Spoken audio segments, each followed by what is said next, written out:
Hi எல்லாருக்கும் வணக்கம். இன்னைக்கு நான் பேச போற டாபிக் வந்து பிரஸ்ட் பம்ப்ஸ் பத்தி. ஸோ ஐ ஹாவ் இங்கே என்கிட்ட வந்து எலக்ட்ரிக் பிரஸ்ட் பம்ப் இருக்கு, மேனுவல் பிரஸ்ட் பம்ப் இருக்கு. ஸோ இதை பத்தி தான் இன்னைக்கு உங்களுக்கு நான் சொல்ல போறேன்.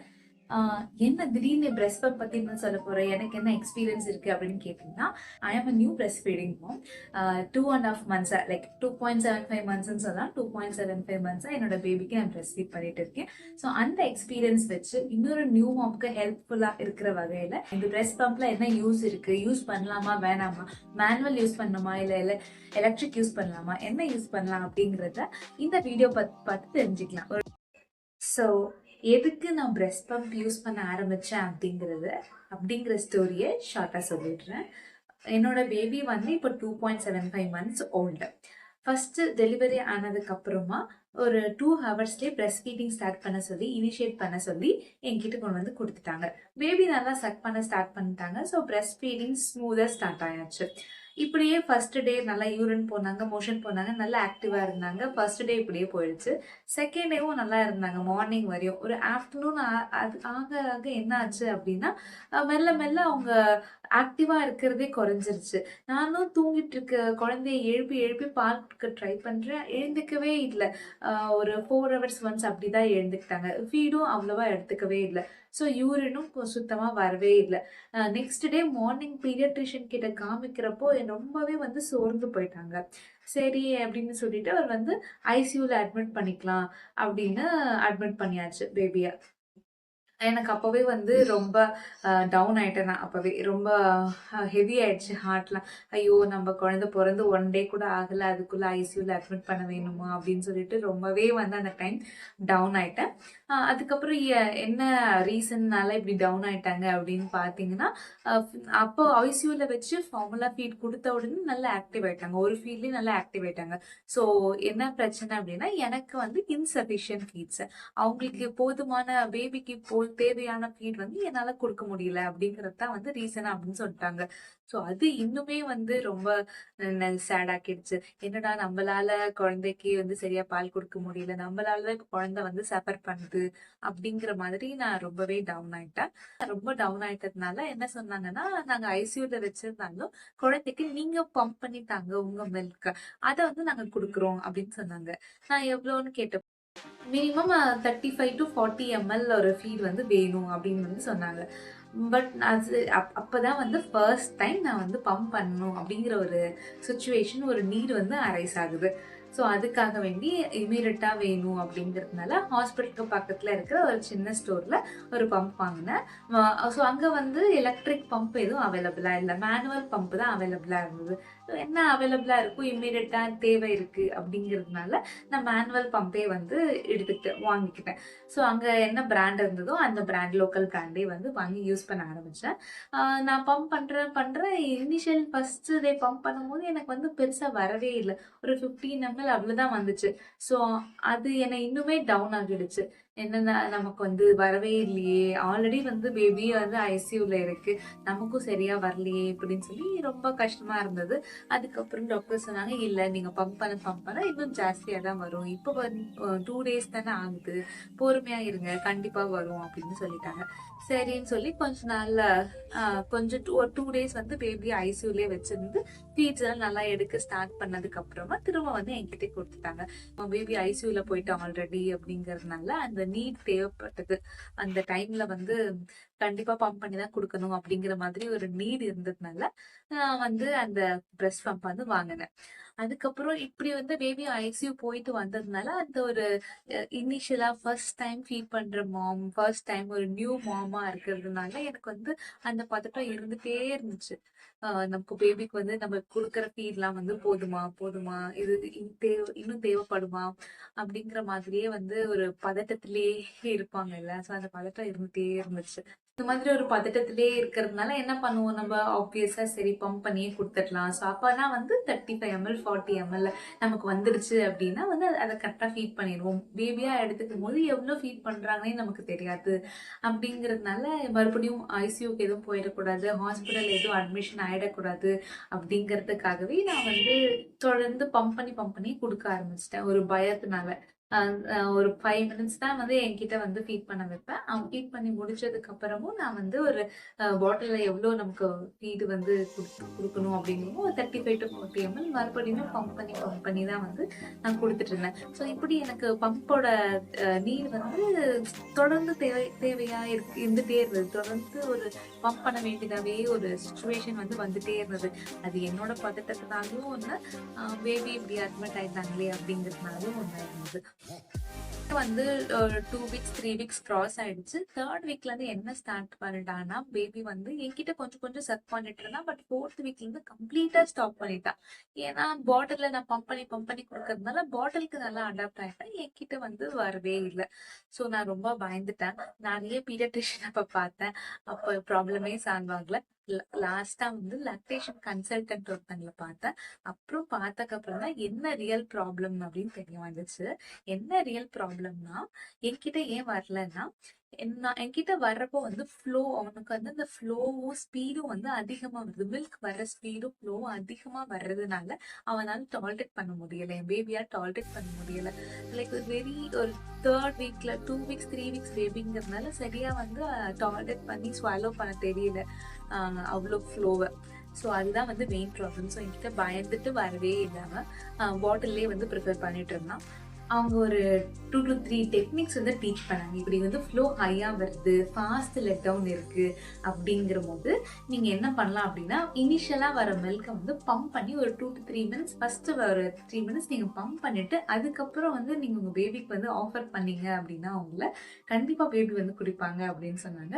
அதே மாதிரி நான் பம்ப் பண்ணி லெட் டவுன் பண்ணிட்டு அதுக்கப்புறமா வந்து பேபி கொடுக்க ஆரம்பிச்சோன்னு பேபி நல்லாவே எடுக்க ஆரம்பிச்சிட்டாங்க. ஸோ இதனால எனக்கு பிரெஸ்ட் பம்போட தேவை தொடர்ந்து இருந்துட்டே இருந்துச்சு. நான் வந்து என்கிட்டே ஃபீட் பண்ண வச்சாலுமே வந்து நான் பம்ப் பண்ணிட்டு கொஞ்சம் மில்கை வந்து எடுத்து வச்சுட்டு அதுக்கப்புறம் தான் வந்து ஃபீட் பண்ண வேண்டியதாவே இருந்தது. இப்படிதான் வந்து ஒரு பம்ப் வந்து கண்டினியூஸா யூஸ் பண்ண வேண்டிய தேவை இருந்ததுனால நான் வந்து மேனுவல் பம்ப் தான் இனிஷியலா யூஸ் பண்ணிட்டு இருந்தேன். அதுக்கப்புறம் அது வந்து கொஞ்சம் எனக்கு வந்து பிடிக்கல. ஏன் அப்படின்னு சொல்றேன். ஒரு இந்த பம்போட தேவை வந்து தொடர்ந்து இருந்துட்டே இருந்துச்சு. சரி அப்படின்னு சொல்லி நான் வந்து பம்ப்ல வந்து நல்ல பம்பா இன்வெஸ்ட் பண்ணிக்கலாம். மேனுவல் பம்ப் வந்து ஒரு எமர்ஜென்சிக்கு தான் வாங்கி வச்சிருந்தேன். சரி எப்படியும் நம்ம தொடர்ந்து யூஸ் பண்ண போறோம் அப்படிங்கறதுனால நான் மேனுவல் பம்புக்கு வந்து எலக்ட்ரிக் பம்ப் சேஞ்ச் பண்ணிடலாம்னு சொல்லி இப்படிதான் வந்து மேனுவல் பம்ப் வந்து எலக்ட்ரிக் பம்ப் வந்து ஸ்விட்ச் ஆனது. இது எலக்ட்ரிக் பம்ப். இது ரெண்டுத்துல வந்து இதோட அட்வான்டேஜஸ் டிஸ்அட்வான்டேஜஸ் என்னென்னு சொல்றேன். ஸோ இது ரொம்ப யூஸ்ஃபுல்லா இருக்கும் ஒரு நியூ பிரெஸ்ட் ஃபீடிங் மாமா இருந்தீங்க அப்படின்னா. வந்து மேனுவல் பம்பா. இது மேனுவல்னா என்னன்னா, நம்மளே தான் வந்து இங்க வந்து நிப்பிள் வச்சுட்டு இது வந்து அப்படி ப்ரெஸ் பண்ணணும். நம்ம எவ்வளோக்கு எவ்வளோ ப்ரெஸ் பண்ணணுமோ அவ்வளோக்கு அவ்வளோ வந்து மில்க் வந்து செய்கிறோம். ஸோ வந்து ஒரு அட்லீஸ்ட் வந்து ஒரு நீங்கள் ஒரு 10 minutes to 15 minutes per breast வந்து நீங்கள் வந்து பம்ப் பண்ணாதான் ஒரு 40 ml கிட்ட வந்து ஒரு பிரெஸ்ட்ல இருந்து வரும். ஸோ அப்படித்தான் வந்து இந்த பம்ப் வந்து ஒர்க் ஆகுது. ஒரு செக்ஷன்ல ஒர்க் ஆகுது. ஸோ இந்த பம்ப்ல வந்து மேஜர் அட்வான்டேஜ் என்ன அப்படின்னு பார்த்தீங்கன்னா, எல்லாமே கண்ட்ரோல் வந்து உங்க கையில இருக்கு. நீங்க எவ்வளோ ஃபோர்ஸ் கொடுக்குறீங்க, எவ்வளோ ஃப்ரீக்வன்சில எவ்வளோ குயிக்கா பம்ப் பண்றீங்க அப்படிங்கறத பொறுத்து தான் வந்து இதுல வந்து ஃப்ளோவும் வரும். வந்து இதுல மெயினா இன்னொரு அட்வான்டேஜ் என்னன்னா, நீங்க பம்ப் பண்ண மில்க் எவ்வளோ வருதா இல்லையா அப்படிங்கறதையும் வந்து இங்க டிரான்ஸ்பரண்டா இருக்கிறதுனால இதுல வந்து தெரியும். வருது அப்படின்னா இன்னும் நல்லா பம்ப் பண்ணலாம் அப்படிங்கிற மாதிரி தான் இருக்கும். ஸ்டார்ட் பண்றீங்க, உங்களால கொஞ்சம் இனிஷியலா பிரெஸ்ட் ஃபீடிங் கொஞ்சம் ஸ்ட்ரகிள் பண்றீங்க, கஷ்டமா இருக்கு அப்படின்னா இனிஷியலா ஸ்டார்ட் பண்றதுக்கு இந்த மேனுவல் பம்ப் வந்து சூப்பராகவே ஒர்க் ஆகும். ஸோ இது வந்து ரெக்கமெண்டபிள் தான். பட் இதோட டிஸ்அட்வான்டேஜ் என்ன அப்படின்னு பாத்தீங்கன்னா, இது ஃபுல்லாவே மேட் ஆஃப் வந்து பிளாஸ்டிக். ஸோ அது வந்து ஒரு பெரிய டிஸ்அட்வான்டேஜ். அப்புறம் நீங்க எவ்ரி செஷன் பம்ப் பண்ணதுக்கு அப்புறமும் இது கிளீன் பண்ணணும். அது இன்னொரு பெரிய டாஸ்க். ஸோ எனக்கும் வந்து ஃபர்ஸ்ட் ஒரு 3 to 4 வீக்ஸ் வந்து ஒரு பெரிய டாஸ்கா இருந்தது. இதுல பம்ப் பண்ணணும், பம்ப் பண்ணி எடுத்ததுக்கு அப்புறம் இதையும் கிளீன் பண்ணணும், பாட்டிலையும் கிளீன் பண்ணணும். ஸோ இந்த கிளீனிங் ஒர்க் தான் வந்து ரொம்பவே கஷ்டம். இதுல நிறைய பார்ட்ஸ் இருக்கு. பாத்தீங்கன்னா இது வந்து கண்டெய்னர் ஹோல்ட் பண்றது, மில்க் ஹோல்ட் பண்ற ஒரு பாட்டில் மாதிரி இருக்கும். இதுலயே வந்து நீங்க வந்து ஃபீடிங் நிப்பிள் அட்டாச் பண்ணி இதையே கூட பாட்டில யூஸ் பண்ணிக்கலாம். அது ஒண்ணு. பட் நான் செப்பரேட் ஒரு பாட்டில் தான் வச்சிருந்தேன். ஸோ இது ஒரு பாட்டில் ஒண்ணு இருக்கு. அப்புறம் இந்த மெயின் செக்ஷன் பார்ட்டை வந்து செப்பரேட் பண்ணிடலாம்.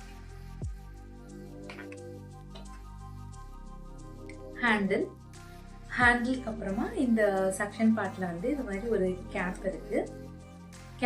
கேப் ரிமூவ் பண்ணதுக்கு அப்புறமா இது ஒரு ரப்பர் ஒன்று இருக்கு. ஸோ இந்த மாதிரி வந்து நிறைய பார்ட்ஸ் இருக்கு. இந்த மாதிரி நிறைய பார்ட்ஸ் இருக்கிறது ஒரு பெரிய டிஸ்அட்வான்டேஜ் தான். இந்த மாதிரி செக்ஷன் பார்ட்டுக்குள்ள இந்த மாதிரி வந்து கேப்ஸ் இருக்கிறதுனால இதுக்குள்ள போய் மில்க் பார்ட்டிகல்ஸ் போச்சு அப்படின்னா அதை கிளீன் பண்றது ரொம்ப கஷ்டம், இன்ஆக்சசபிளா இருக்கு. கிளீனிங் வந்து கொஞ்சம் inaccessible. Every time milk pump பண்ணதுக்கு அப்புறமா every time each and every ப்ரொவைசர்ஸ் அந்த நூக் அண்ட் கார்னர் கிளீன் பண்றது கொஞ்சம் கஷ்டம். ஸோ இதான் வந்து மேனுவல் பம்ப்ல ஒரு பெரிய டிஸ்அட்வான்டேஜ். வெரஸ் எலக்ட்ரிக் பம்ப்ல பாத்தீங்கன்னா அதுலயும் நிறைய பார்ட்ஸ் இருக்கு, பட் கிளீனிங் அதுல கொஞ்சம் ஈஸி. பட் பம்பிங் வைஸ் நீங்க எடுத்துக்கிட்டீங்க அப்படின்னா கம்மி டைம்ல நிறைய மில்க் வருது அப்படின்றது மேனுவல் பம்ப்ல தான். அது ஏன் அப்படின்னா மேனுவல் பம்ப்ல வந்து நீங்க அதிகமான ஃப்ரீக்வன்சியோடும் அதிகமான செக்ஷனையும் யூஸ் பண்றதுனால உங்களுக்கு கம்மி டைம்ல அதிகமா மில்க் வர்ற மாதிரி இருக்கும். வெரஸ் எலக்ட்ரிக் பம்ப் வந்து பேபியை சிமுலேட் பண்றது அப்படிங்கறதுனால அதுல வந்து ஒரு 10-15 மினிட்ஸ் நீங்க பம்ப் பண்ணாதான் அதுல வந்து உங்களுக்கு கன்சிடரபிள் அமௌண்ட் ஆஃப் மில்க் வந்து உங்களுக்கு கிடைக்கும். அதுவும் வந்து டிபெண்ட்ஸ் தான், உங்களுடைய சப்ளை எப்படி இருக்கு அப்படிங்கறதெல்லாம் டிபெண்ட் பண்ணி தான் இருக்கட்டும். ஸோ இப்போ மேனுவல் பம்ப் பார்த்தாச்சு, நெக்ஸ்ட் எலக்ட்ரிக் பம்ப் பார்க்கலாம். எலக்ட்ரிக் பம்ப் வந்து நிறைய மாடல்ஸ்ல வருது. நான் வந்து வியரபிள் எலக்ட்ரிக் பம்ப் வந்து ப்ரிஃபர் பண்ணேன். ஸோ வந்து உங்க ஹேண்ட்ஸ் ஃப்ரீயா இருக்கும். மெயினா மேனுவல் பம்ப்ல நம்ம வந்து கையை பிரெஸ்ட் பிடிச்சிட்டு நிறைய வாட்டி பம்ப் பண்ண வேண்டியதாவே இருக்கும்.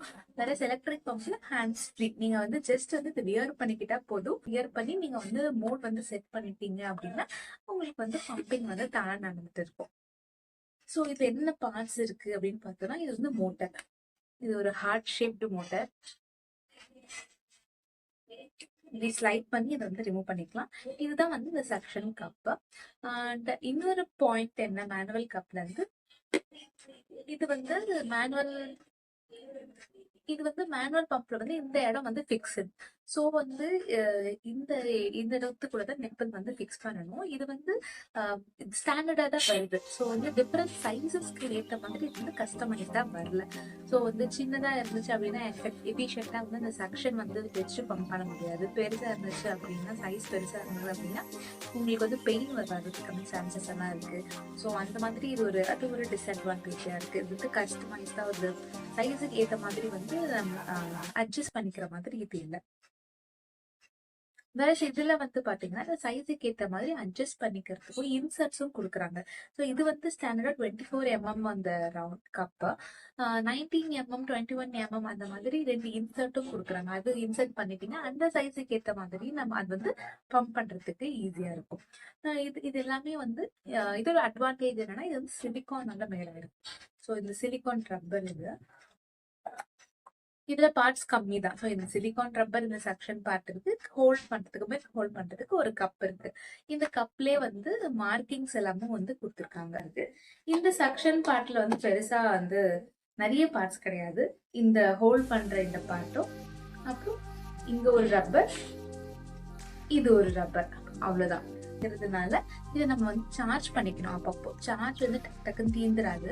ஒரு 1 day once வந்து சார்ஜ் பண்ண போகுது, 2 days once சார்ஜ் பண்ண போகுது. இப்போ அவ்வளவுதான். என்னோட எக்ஸ்பீரியன்ஸ் வந்து பாத்தீங்கன்னா மேனுவல் பம்ப் வந்து இனிஷியலா நான் யூஸ் பண்ணிட்டு இருக்கப்போ எனக்கு வந்து கிளீனிங் ரொம்ப கஷ்டமா இருந்தது. அப்புறம் இன்னொரு வரி என்னன்னா ரொம்ப பிளாஸ்டிக்கா இருந்ததுனாலையும், அப்புறம் சம் பாயிண்ட் ஆஃப் டைமுக்கு மேல எனக்கு பெயின் அதுல ஜாஸ்தி ஆயிடுச்சு. நம்ம ஹேண்ட்ஸ்லயும் பெயின் வர ஆரம்பிச்சிருச்சு. பம்ப் பண்ற ஹேண்ட்ஸ் ரொம்ப பெயின்ஃபுல்லா இருந்தது. அண்ட் நிப்பிள் ரொம்ப வந்து பெயின்ஃபுல் ஆக ஆரம்பிச்சிருச்சு. எவ்ரி டைம் வந்து பம்ப் பண்ணிட்டே இருக்கு அப்படின்றதுனால அதனாலதான் நான் எலக்ட்ரிக் பம்ப் ஸ்விட்ச் ஆனேன். இப்போ எலக்ட்ரிக் பம்ப் ஸ்விட்ச் ஆனதுக்கு அப்புறம் என்னன்னா அது கொஞ்சம் டைம் எடுத்துக்குது. ஒரு 10-15 minutes அந்த மாதிரி டைம் எடுத்துக்குது. அதை தவிர வேற எந்த டிஃபிகல்ட்டிஸும் எனக்கு இல்லை. கிளீனிங் பண்றது ஈஸியா இருக்கு. ஸோ நிறைய பிளாஸ்டிக்கும் இல்லை, அதுக்குதான் அப்படியே சிலிகான் அப்படிங்கிறதுனால அதுவும் ஈஸியா தான் இருக்கு. சார்ஜும் வந்து 2 days once 1 day once அந்த மாதிரி தான் போடுவேன். அது ரொம்ப எஃபிஷியன்டா இருக்கு. ஸோ நீங்க தொடர்ந்து யூஸ் பண்ண போறீங்க, பம்ப் வந்து யூஸ் பண்ண போறீங்க, என்ன மாதிரி வந்து நிறைய வாட்டி யூஸ் பண்ண போறீங்க, ஒரு நாளைக்கு நிறைய நாளுக்கு யூஸ் பண்ண போறீங்க அப்படின்னா எலக்ட்ரிக் பம்ப் வந்து பெஸ்ட் அப்படின்னு நான் சொல்லுவேன். நான் வந்து என்ன கம்பெனியும் பர்டிகுலரா வந்து ப்ரிஃபர் பண்றேன். நான் சர்ச் பண்ணி எனக்கு எது அஃபோர்டபுளா இருக்கு அப்படின்னு தோணுச்சோ அதுதான் நான் வந்து சூஸ் பண்ணிக்கிட்டேன். ஸோ நீங்க வந்து உங்களுக்கு என்ன ரேஞ்ச் அஃபோர்டபுளா இருக்கும் அதை வந்து நீங்க சூஸ் பண்ணி யூஸ் பண்ணலாம். இந்த மாதிரி நான் எடுத்து வைக்கிற மில்க், பம்ப் பண்ணி எடுத்து வைக்கிற மில்க் வந்து நான் பாட்டில போட்டு மறுபடியும் வந்து என் பேபி கொடுக்கறது கிடையாது. என் பேபி என்கிட்ட வந்து ஃபீட் பண்ணிக்கிறாங்க.